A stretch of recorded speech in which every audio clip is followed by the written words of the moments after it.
আসসালামু আলাইকুম বন্ধুগণ। স্বাগত জানাচ্ছি অনিন্দ্য টিভির পক্ষ থেকে। আমি সাইম অনিন্দ্য।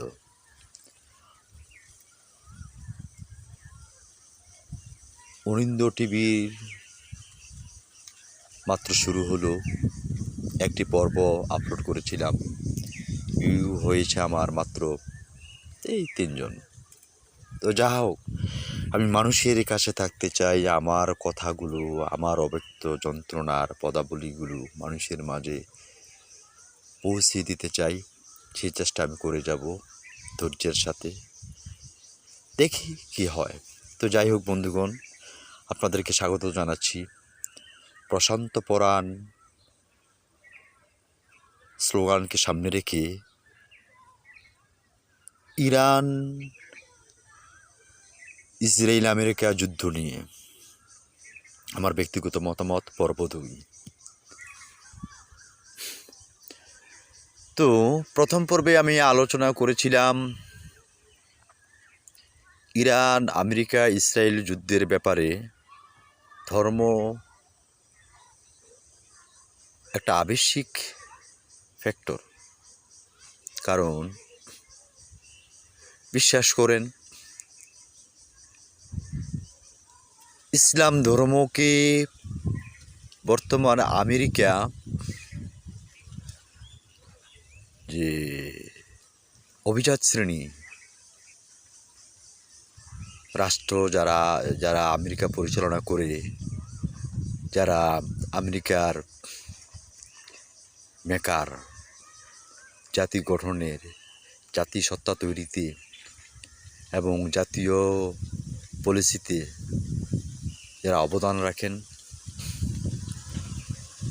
তারা ইসলাম ধর্মকে ভালো করে জানেন। ইসলাম ধর্মের বিভিন্ন তত্ত্ব, বিভিন্ন ঘোষণা, বিভিন্ন ভবিষ্যৎবাণী, যাহা আল্লাহ পাক কোরআন শরীফে বিধৃত করেছেন, সে সম্পর্কে তারা খুব ভালো করে ওয়াকিবহাল। কিন্তু তারা ইসলাম ধর্মের অনুসারী নয়, তারা খ্রিস্টান ধর্মের অনুসারী বেশিরভাগ। অপরদিকে ইরান ইসলাম ধর্মের অনুসারী, শিয়া মাযহাবের অন্তর্ভুক্ত।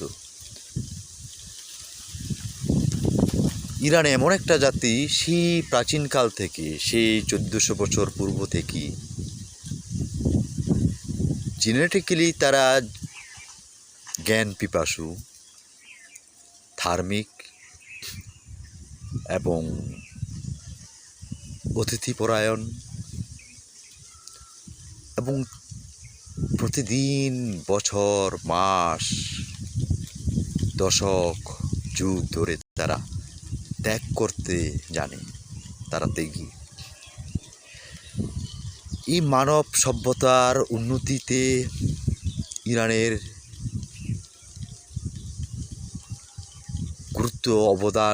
গুরুত্ব কিংবা অবদান অপরিসীম। জ্ঞান, বিজ্ঞান, জ্যোতির্বিজ্ঞান, সাধারণ বিজ্ঞান, এমন কোনো ক্ষেত্র নেই যে ইরান জাতি মানব কল্যাণে, মানব সভ্যতার উন্নতির জন্য অবদান রাখে নাই। এই যে তারা জ্ঞানী, ধৈর্যশীল, এটা একটা ব্যক্তি বা একটা গোত্র, বিষয়টা ঠিক এমন নয়। জাস্ট আপনি বলতে পারেন পুরো ইরানি জাতিটারই, সেখানে যদি অন্য ধর্মাবলম্বীও থাকে, তারাও ঠিক জ্ঞান পিপাসু, ধার্মিক এবং ধৈর্যশীল। আমাদের নবী হজরত মুহাম্মদ সাল্লাল্লাহু আলাইহি সাল্লাম বলেছিলেন, এমন একদিন আসবে যখন ইসলাম ধর্ম অনুসারী থাকবে অনেক, কিন্তু ইমানদার লোক খুঁজে পাওয়া তুলনামূলকভাবে অনেক কম হবে। সেই সময়ে, সেই ক্রান্তিকাল সময়ে ইমান যদি সুরাইয়া, আকাশের তারাও হয়ে থাকে, তারা তো গিয়ে অবস্থান করে থাকে, সেইখান থেকে ইরানের লোকেরা ইমান ছিনিয়ে আনবে। আপনি ভাবতে পারছেন? স্বয়ং আল্লাহ পাক যাকে নিজ সত্তার অংশ হিসেবে মানব জাতিকে পথ প্রদর্শন করার জন্য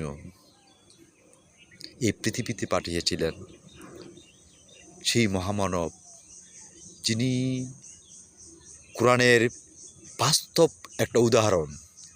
মানে জাস্ট একদিকে আপনি একটা কোরআন রাখবেন, আরেকদিকে হজরত মোহাম্মদ সাল্লাল্লাহু আলাইহি ওয়াসাল্লামকে রাখবেন, দুটোই কোরআন। মানে হজরত মোহাম্মদ সাল্লাল্লাহু আলাইহি ওয়াসাল্লাম স্বয়ং কোরআন, সেই ব্যক্তি বলে গেছেন, ইমান যদি এমনও হয়ে থাকে যে সুরাইয়ায় তারায় অবস্থিত হয়ে থাকে, তাহলে সেখান থেকে পারস্যের লোকেরা ইমান ছিনিয়ে আনবে। এই সেই ইরানি জাতি। চলমান যুদ্ধে আপনারা খেয়াল করবেন, অবশ্যই খেয়াল করেছেন, যেহেতু সামাজিক যোগাযোগ মাধ্যম বিশেষ করে ফেসবুক এবং ইউটিউবে প্রতি মুহূর্তেই আপনারা যুদ্ধের খবরাখবর পেয়ে থাকেন। দেখবেন ইসরায়েলে যখন ইরানের মিসাইল আক্রমণ হয়, তখন সাইরেন বেজে ওঠার পর ইসরায়েলেরা দ্রুত বাঙ্কার ছুটে যায়, আর ইরানিরা রাস্তায় রাজপথে জনপদে নেমে আসে। তারা মিসাইলের সামনে, বোমার সামনে বলে আল্লাহু আকবার। ব্যাপারটি আপনি যে দেখছেন এবং ঘটনাটা যে একটা স্বাভাবিক ঘটনা, বিষয়টা এমন নয়। এই মিসাইলটি আপনার উপরও পড়তে পারে। ধরুন আপনি দাঁড়িয়ে কথা বলছেন, একটি মিসাইল দেখছেন, মিসাইলটা নিশ্চিত এমন যে আপনার উপরও পড়তে পারে। মিসাইলটা পড়া মাত্র আপনি মুহূর্তের মধ্যে ছাই হয়ে যাবেন। ওই অবস্থা আপনি কি করবেন? বিশেষ করে বাঙালিরা কি করবে? আমি নিশ্চিত অধিকাংশ বাঙালি পালিয়ে যাবে। কিন্তু ইরানের ক্ষেত্রে ব্যতিক্রমটা হলো এই, মিসাইলের সামনে দাঁড়িয়ে জনগণ এবং রাজনীতির সর্বোচ্চ অবস্থান থেকে শুরু করে প্রান্তিক পর্যন্ত প্রত্যেকটি ইরানি রাজপথে নেমে আসে, মাঠে নেমে আসে এবং চিৎকার করে স্লোগান দেয় আল্লাহু আকবর। মিসাইল ফোটে, বোমা ফোটে, বোমার আওয়াজে মানুষ, সম্পদ ছাই হয়ে যায়। মানুষ, ইরানি মানুষ যেন তার চেয়ে তীব্র বেগে গলা ফাটিয়ে বলতে চায় আল্লাহু আকবর। আপনি ভাবতে পারছেন বিষয়টা? কল্পনা করা যায়?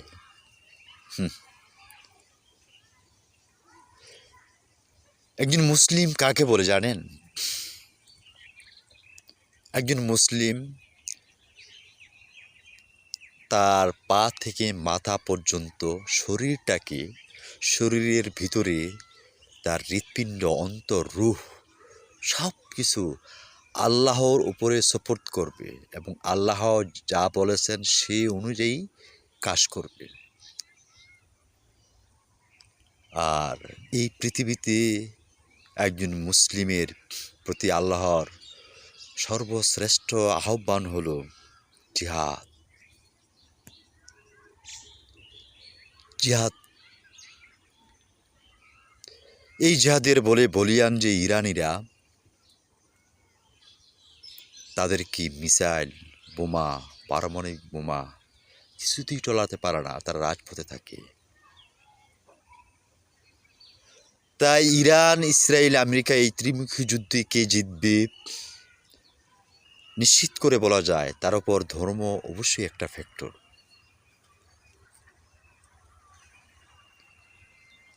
বন্ধুগণ,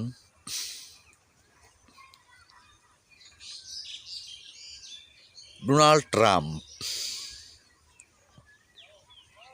ওনার বক্তব্য শুনে এই চারশোলের একটা অশিক্ষিত মূর্খ পাবলিকও বলতে পারে, বলে যে এটা একটা পাগল। তো ডোনাল্ড ট্রাম্পের এই যে জীবন, তার যে পাগলামি,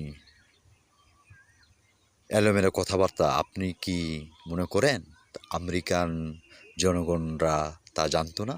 অবশ্যই জানত। তারপরও তারা ডোনাল্ড ট্রাম্পকে ভোট দিয়েছেন, প্রেসিডেন্ট বানিয়েছেন। তো কেন বানিয়েছেন? কারণ তারা ভোগবাদী সভ্যতায় বিশ্বাস করে। তারা মনে করে তারা সর্বেসর্বা, এই বিশ্ব তাদের অধীনত, তারা এই পৃথিবীতে যা বলবে তাই হবে, হচ্ছেও তাই। অথচ আল্লাহ এই পৃথিবীতে মানুষকে প্রতিনিধি বা খলিফা করে পাঠিয়েছেন এবং বলেছেন, তুমি শ্রেষ্ঠ, সৎ পথে থাকো, আমার আহ্বান জমিনে প্রতিষ্ঠিত করো, আমি যে কোরআন দিলাম, জীবন বিধান দিলাম, সেই জীবন বিধানের আদলে জীবন গঠন করো, তুমি হবে শ্রেষ্ঠ। যারা মিথ্যা, যারা মুশরিক,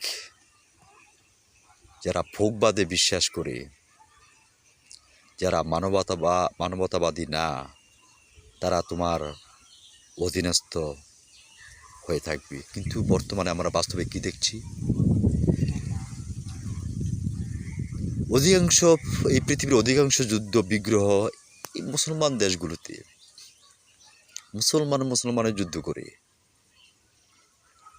আর একটা পক্ষ মুসলমান, আর সারা পৃথিবী হিন্দু, বৌদ্ধ, ধর্ম, খ্রিস্টান সবাই, আর আরেকটা পক্ষ, বাকি একটা পক্ষ।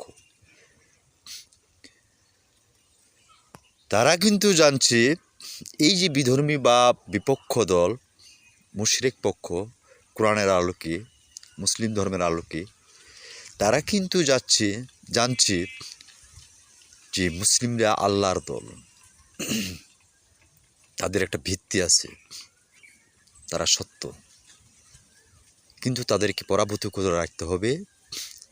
তাদের আদর্শ যদি পৃথিবীতে বিস্তার লাভ করে, যে আদর্শ শান্তি এবং ইনসাফ প্রতিষ্ঠার, তাহলে পৃথিবীতে মানুষের যে মাতব্বরী,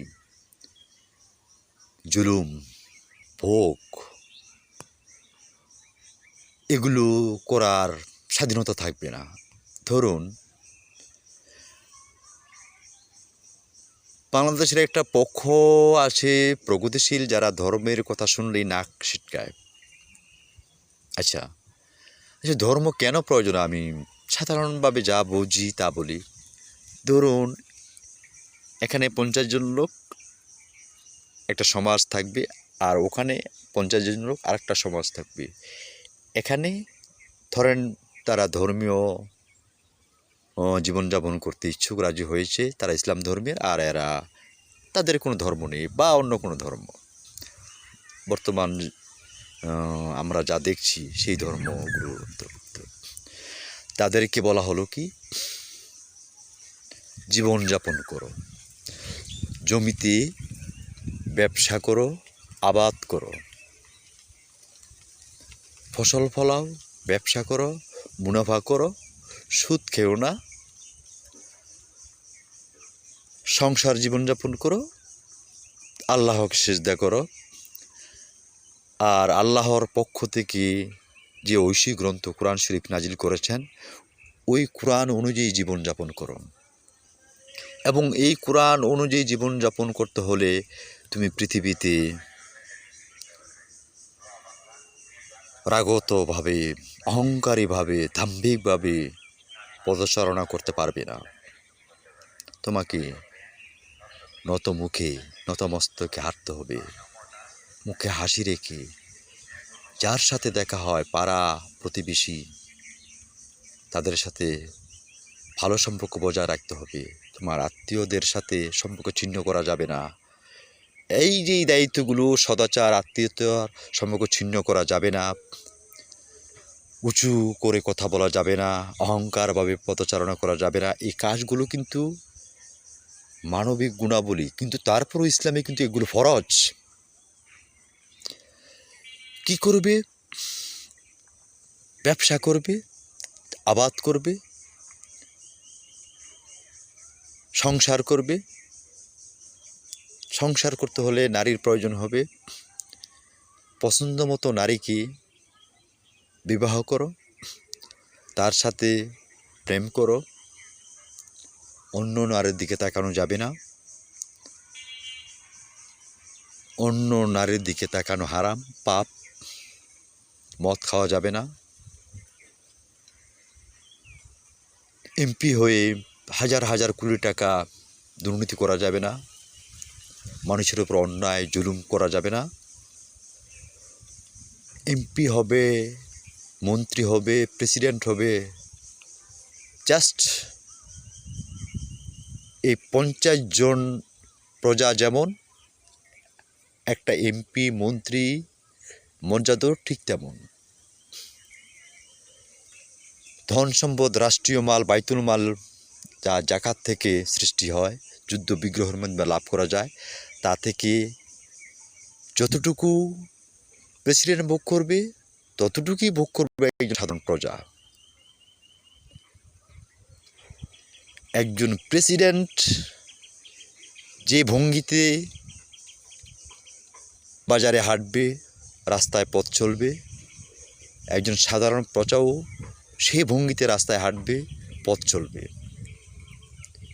আপনি যদি এই 50 জনের মধ্যে ইসলাম প্রতিষ্ঠিত করেন, তার মানে আপনি ইনসাফ বা সমতা প্রতিষ্ঠিত করলেন। আপনাকে কী করতে হবে?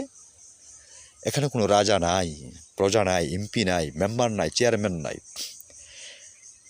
50 জন মানে ধরেন আপনি 50 জনের মধ্যে প্রথম জন প্রধান প্রেসিডেন্ট, দ্বিতীয় জন প্রধানমন্ত্রী, তৃতীয় জন সেনাপ্রধান। তাহলে এই প্রধানমন্ত্রীর প্রথম জনের যেই অধিকার, 50তম ব্যক্তির, প্রজা জনসাধারণের সেই একই অধিকার, একই জামা, একই পোশাক, একই খাবার, একই ঘর, একই চেয়ার। এই যদি হয় এই 50 জনের সমাজ ব্যবস্থা, রাষ্ট্রীয় ব্যবস্থা, পরিবার ব্যবস্থা, জীবন ব্যবস্থা, তাহলে কি এখানে কোনো মেম্বার গৌরব থাকে? কোনো চেয়ারম্যান অহংকার থাকে? কোনো এমপির দুর্দান্ত প্রতাপশালী মার্সিডিজ গাড়ি থাকে? একজন এমপি যদি মার্সিডিজ গাড়িতে চলে, তাহলে বাংলাদেশের প্রত্যেকটি জনগণও তো মার্সিডিজ গাড়িতে চলতে হবে। এটাই বিধান ইসলাম। সুতরাং আর এই 50 জন ধরুন তারা খ্রিস্টান, হিন্দু, তাদের সুদ হালাল। তোমার টাকার প্রয়োজন, আমার টাকা আছে, 50,000 টাকা দিলাম, মাসে 5,000 টাকা করে সুদ দিতে হবে। যে পর্যন্ত তুমি 50,000 টাকা পরিশোধ করতে না পারবা, সেই পর্যন্ত তুমি সুদ দিতে থাকবা। 3 বছর, 4 বছর, 10 বছর, তবু মাপ নাই। কিন্তু তাদের জন্য এই সুদ হারাম, তাদের জন্য জায়েজ। এরপর নারী, যে কোনো নারীর সাথে তুমি ইচ্ছা করলে যদি 2 জন প্রাপ্তবয়স্ক পছন্দ করতে পারে, ঘরে, বাইরে, মাঠে, বাজারে, চা স্টলে, রেস্তোরাঁয়, হোটেলে, যেখানে ইচ্ছা সেখানে মিলিত হতে পারে, সঙ্গম করতে পারে, চুমু খেতে পারে। মদ, টাকা আছে, খাও, মাতলামি করো। শক্তি আছে, তুমি এমপি, তাও লাথি। সমাজে এটাই প্রতিষ্ঠিত। জনসভা হবে, জনগণ মাটিতে বসবে। এমপি প্রথমে খাট বিছিয়ে দিতে হবে, তার উপরে চেয়ার দিতে হবে, তার উপরে টেবিল, চেয়ারের উপর আবার তোয়ালি, আবার ফুল। এটা এমপির জন্য বরাদ্দ। জনগণ মাটিতে বসবে জুতা নিচে দিয়ে। কিন্তু ইসলাম কি বলছে? না, এমপি যেভাবে বসে আছে, জনগণও সেই একই চেয়ারে, একই টেবিলে, একই রঙিন কাপড়ে মোড়ানো চেয়ারে, একই ফুলের তোরাতে বসবে। সাধারণত মানুষ ধর্মকে মানে না যারা প্রগতিশীল কবি, লেখক, বুদ্ধিজীবী বেশিরভাগ ধর্মের কথা শুনলে চুলকায়।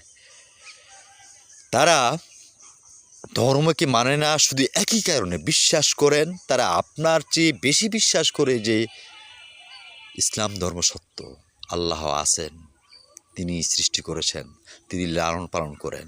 কিন্তু তারা মানে না শুধু একই কাতারে, কারণ সে যদি বিশ্বাস করে মানে ঘোষণা করে যে হ্যাঁ আমি মুসলিম, আল্লাহ আছে, কোরআন অনুযায়ী আমার জীবনযাপন করতে হলে, তাহলে তাকে কি করতে হবে? এই যে এই খাটের ওপরে মসৃণ মাটির ওপরে খাট, খাটের ওপরে টেবিল, টেবিলের সাথে চেয়ার, চেয়ারের ওপরে তোয়ালে, টেবিলের সামনে কাপড়, রঙিন কাপড়, তার উপরে ফুলের তোড়া, তার সামনে তার উপর যে চেয়ারে সে বসে আছি, এই চেয়ারে সে বসে বলতে পারবে না আমি জাকির তালুকদার, আমি কবি আব্দুল হাই শিকদার, আমি নজরুল ইসলাম বাবু আওয়ামী লীগের এমপি, আমি নজরুল ইসলাম আজাদ আওয়ামী লীগের এমপি, আমি তারেক রহমান, বলতে পারবে না। কারণ এই দেশের ধরেন 20 কোটি লোক, এই 20 কোটি লোককে একটা জনসভায় ধরেন, একটা জনসভা রাখলো প্রধানমন্ত্রী তারেক রহমান, 20 কোটি লোক হলো, 20 কোটি লোক হওয়া সম্ভব না একদিনে, 5 কোটি ধরেন, 5 লাখ ধরেন, 5 লাখ লোককে তারেক রহমানের যে চেয়ারে যেরকমভাবে ঝাঁকজমকপূর্ণ চেয়ারে বসে, আসনে বসে, ফ্যান চলে, উপরে লাইট, এই 5 লক্ষ লোকের জন্য ঠিক একই রকম চেয়ার সম্ভব? সম্ভব নয়। এই জন্য এই জাকির তালুকদার, এই কবি আব্দুল হাই শিকদার, এই প্রগতিশীল লোক জাফর ইকবাল, মানে প্রগতিশীল যারা আছে, সিনেমার পরিচালক,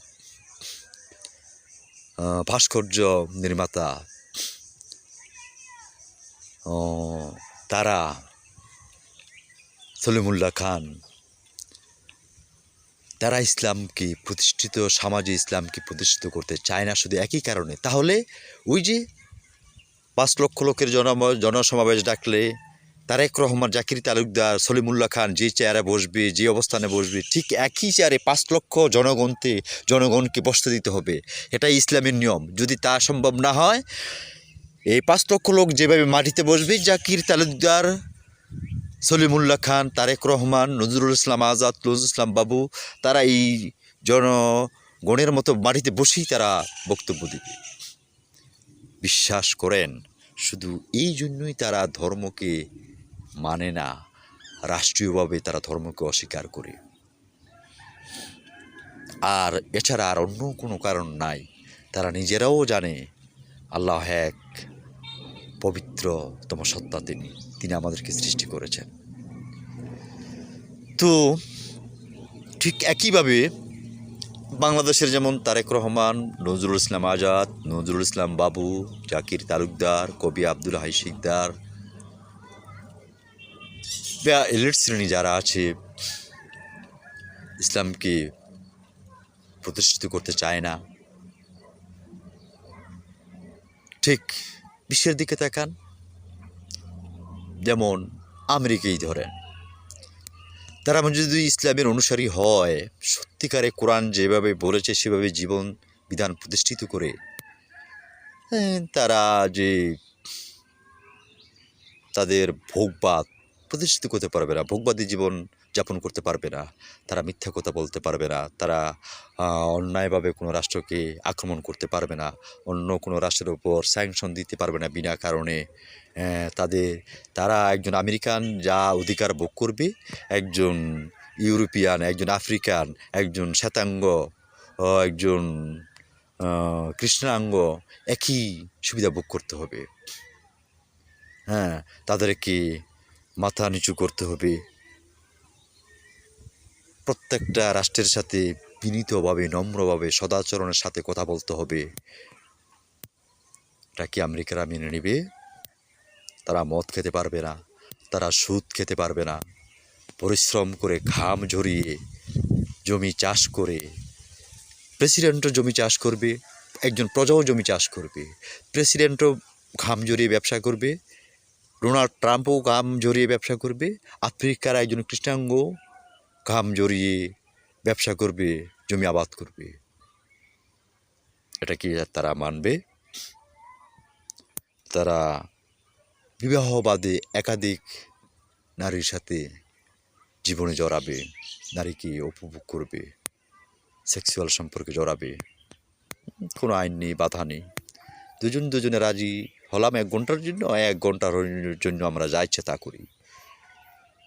তারা এগুলো করতে চাইবে, কিন্তু ইসলাম তো এগুলো সমর্থন করে না, এই জন্য তারা ইসলামকে গ্রহণ করে না। কিন্তু ইরানি জাতি, সে জানে তার সুদ খাওয়া হারাম, তার অন্যায়ভাবে তার স্ত্রী ব্যতীত অন্য কোনো নারীর দিকে কামনা দৃষ্টি থেকে তাকানো যাবে না। একজন ইরানের প্রধানমন্ত্রী যেরকম যতটুকু সম্মান মর্যাদা ভোগ করবে, একজন প্রান্তিক ইরানি জনগণও সে একই অধিকার ভোগ করবে। এটা ইরানে শতভাগ প্রতিষ্ঠিত না হলেও তারা এই চর্চাটাই করে আসছে। সুতরাং এই যে আমেরিকান জাতি, ইসরায়েল জাতি, ইসরায়েলের বিষয়টা আরেকটু পরে বলছি ব্যাখ্যা করে, তার জন্য আলাদা ব্যাখ্যা করার জন্য আলাদা একটু কথা বলা প্রয়োজন। এই যে আমেরিকান তাদের জীবনযাপনের পদ্ধতি নীতিমালা আর ইরানিদের জীবনযাপনের নীতিমালা, আমেরিকান জনগণ যারা বিবেক আছে, যারা মানবতাবাদী, যারা জ্ঞানী, তারাও জানে ইরানিদের এই জীবনযাপন সুন্দর, পবিত্রতম।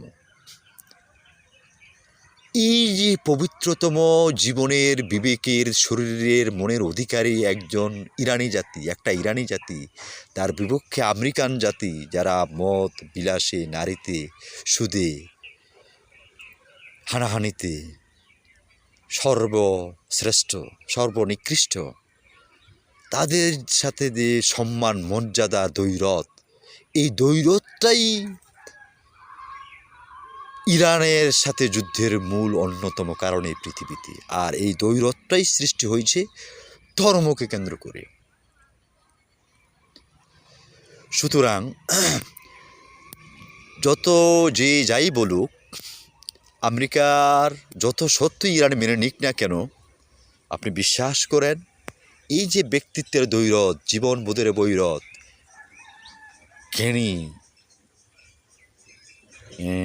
জ্ঞানের মর্যাদার,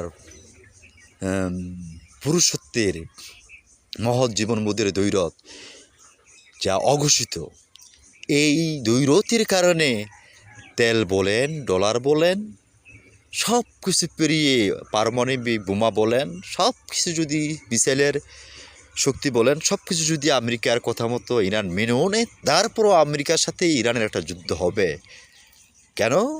তুমি আমার মতো হও, তুমি আমার মতো সুদ খাও, তুমি আমার মতো পুঁজিবাদী সভ্যতা গড়ে তোলো, তুমি আমার মতো যখন তখন নারীকে ভোগ করো, তুমি আমার মতো মানুষের ওপর চড়াও হও, তুমি মদ খাও, নাইট ক্লাবে যাও, ফুর্তি করো, উলঙ্গ থাকো, সাগর বিচে গিয়ে উলঙ্গ ন্যাংটা দাঁড়িয়ে থাকো। ইরানকে এটাই বলবে। তাহলে এটা কি মনে হয়, এই যে এই দ্বৈরথটা, এক পক্ষের প্রত্যাশা একটা, আরেক পক্ষের জীবন আচরণ আরেকটা, এটা প্রতিষ্ঠিত করে গেছেন ইসলাম ধর্মের প্রবর্তক হজরত মুহাম্মদ সাল্লাল্লাহু আলাইহি সাল্লাম। সেখান থেকেই বলা হয়েছে কিয়ামতের আগ পর্যন্ত এই পৃথিবীতে এমন একটা জাতি থাকবে, এমন একটা গোষ্ঠী থাকবে, যারা মুশরিকদের বিরুদ্ধে, অসভ্যতার বিরুদ্ধে চিরকাল, অনন্তকাল নিজের জান মাল দিয়ে যুদ্ধ করতেই থাকবে, তারা ক্লান্ত হবে না। এই যুদ্ধ করাই নাম হলো জেহাদ।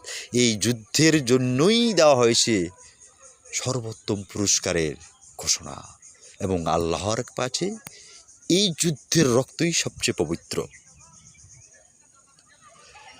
তো বন্ধুরা, আজকে অনেক লম্বা হয়ে যাচ্ছে আলোচনাটা।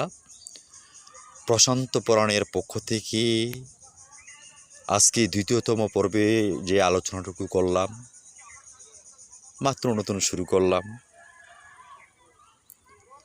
আমার এই কথাগুলো কেন জানি শুধু বলতে ইচ্ছে করে, কেন জানি মনে হয় আমি বলি, কেউ শুনুক বা না শুনুক আমি বলি, তাই বলার অভ্যাস করছি। আমার উচ্চারণ, বাচনভঙ্গি, কথা বলার গোছানো সব কিছু নতুন অভ্যাস নিয়ে কখনো এমন করে কথা বলতে সুযোগ পাইনি বা বলিনি, বলার চেষ্টা করিনি। এখন থেকে চেষ্টা করব। যদি কেউ পাশে থাকেন স্বাগত জানাচ্ছি। কমেন্টে যদি কিছু লিখেন তা পড়ব। আপনার আলোচনা, আপনার কথাটাও আমি শেয়ার করলাম, আমিও একটু ঋদ্ধ হলাম। তো কথা হবে আগামী তৃতীয় পর্বতে। সেখানে থাকবে ইরান, আমেরিকা ইসরায়েল যুদ্ধে কেন ইরান জিতবে আবশ্যিকভাবে। আশা করি তৃতীয় পর্বে আপনারা পাশে থাকবেন। ধন্যবাদ সকলকে। আল্লাহ সবার মঙ্গল করুক। আমার জন্য প্রার্থনা করবেন। আসসালামু আলাইকুম।